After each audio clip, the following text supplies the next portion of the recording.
Hello students, today we will discuss about famous astronomers. Famous astronomers के बारे में आज हम पढ़ने वाले हैं। देखिए, फर्स्ट जो हम पढ़ेंगे निकोलस कोपरनिकस के बारे में। निकोलस कोपरनिकस किस चीज़ के लिए फेमस रहे हैं एस्ट्रोनॉमी में? Famous for formulating the heliocentric illustration of the universe. Heliocentric illustration जो है यूनिवर्स का, सूर्य का जो है केंद्र है, ये जो विचारधारा थी, जो सबसे पहले जो है कौन लेकर आया था कि जो सूर्य है वो पूरा का पूरा जो हमारा सौरमंडल है उसका सेंटर है और बाकी जो ग्रह हैं उसके चारों तरफ जो है घूमते हैं। तो ये किसने जो स्टार्ट किया था? कोपरनिकस जो थे उन्होंने किया था। निकोलस कोपरनिकस जो है उन्होंने सौरमंडल की जो है खोज की थी। सेकंड, इसके बाद जो क्वेश्चन रहेगा, famous for being the father of observational astronomy. खगोल विज्ञान के फादर किसको कहा जाता है? तो ये कहा जाता है गैलीलियो गैलीली को। Famous for his work in the field of astronomy and mathematics. Mathematics और एस्ट्रोनॉमी में जो उनका काम है, जिसमें जो फेमस रहे हैं वो है जोहान्स केपलर। जोहान्स केपलर ने जो है ग्रह की गति का नियम दिया था कि जो सारे के सारे ग्रह हैं वो सूर्य के चारों तरफ जो है चक्कर काटते हैं। देखिए, जो निकोलस कोपरनिकस है उन्होंने इस चीज़ को जो नियम दिया था कि जो सन है वो सारे के सारे जो प्लैनेट हैं, जो हमारा सन फैमिली है उसका सेंटर है। और जो जोहान्स केपलर थे उन्होंने क्या नियम दिया था, वो किस वर्क के लिए फेमस है? उन्होंने जो है ग्रहों की गति का नियम दिया था कि जो ग्रह हैं वो जो है सन के चारों तरफ घूमते हैं। Famous for having space telescope named after him. Edwin Hubble जो थे उन्होंने अंतरिक्ष जो टेलीस्कोप हैं उनका नाम जो है उन्हीं के नाम पर जो है रखा गया था। इसके बाद जो आते हैं, famous for the discovery of infrared radiation and the planet Uranus. जो यूरेनस हमारा प्लेनेट है उसकी डिस्कवरी किसने की थी? और जो इंफ्रारेड रेडिएशन है, अवरक्त विकिरणें जो सूर्य से आती हैं, उनकी खोज किसने की थी? तो वो की थी विलियम हर्शल ने। किसने की थी? विलियम हर्शल ने की थी। Famous for having a comet named after him. Edmund हिले जो है, एडमंड हेली जो है, उन्होंने किसकी खोज की थी? कोमेट की। कोमेट क्या होते हैं? धूमकेतु होते हैं। Famous for the discovery of comet and the named after her. जो है डिस्कवरी ऑफ कोमेट के लिए कौन फेमस रहेंगे? Caroline Herschel. Famous for the Hawking radiation theory, Stephen Hawking. Famous for discovery of the planet Neptune, John Gottfried Galilei. Famous for providing an explanation for Saturn's ring. Saturn की जो ring है उनके लिए जो explanation provide की थी वो किसने की थी? तो वो की थी क्रिस्टन हर्गन्स ने। जो क्रिस्टन हर्गन्स थे उन्होंने की थी। Next is famous for big bang theory.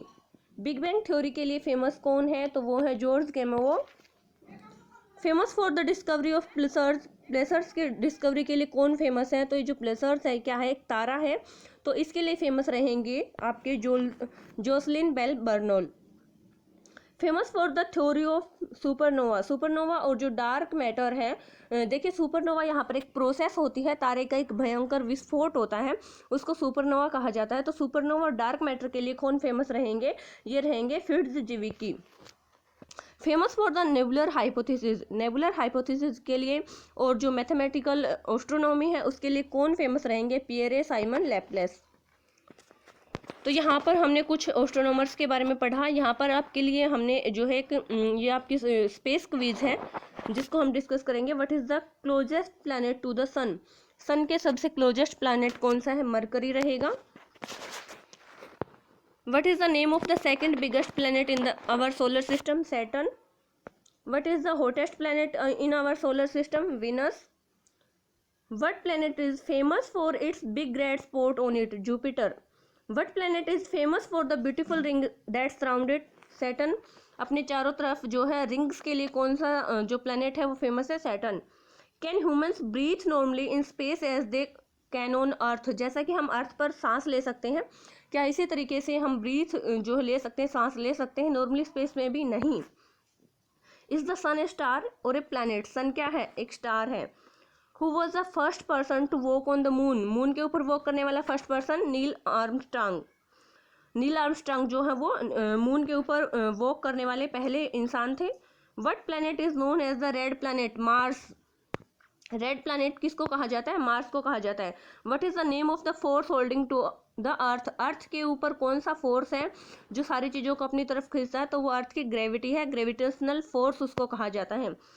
Have human being ever set foot on Mars? No.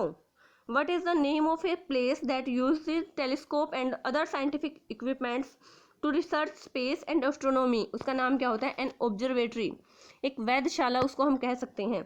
What is the name of NASA's most famous space telescope? NASA के मोस्ट फेमस टेलीस्कोप का क्या नाम है? तो इसका नाम है Hubble space telescope. Earth is located in which galaxy? Earth किस गैलेक्सी में जो है लोकेटेड है? The Milky Way. What is the name of the first satellite sent into the space? Space में भेजे जाने वाला पहला जो एक तरीके से सैटेलाइट था वो कौन सा था? Sputnik. What is the name of Saturn's largest moon? Titan. Olympus Mons is a large volcanic mountain on which planet? देखिए ओलम्पस मॉन्स जो है वो एक वोल्केनिक माउंटेन है, कौन से प्लैनेट पे है? मार्स पे है। Does the sun orbit the Earth? No. जो सन है वो सन जो है वो अर्थ के चारों तरफ जो है ऑर्बिट नहीं करता है, परिक्रमा नहीं करता है।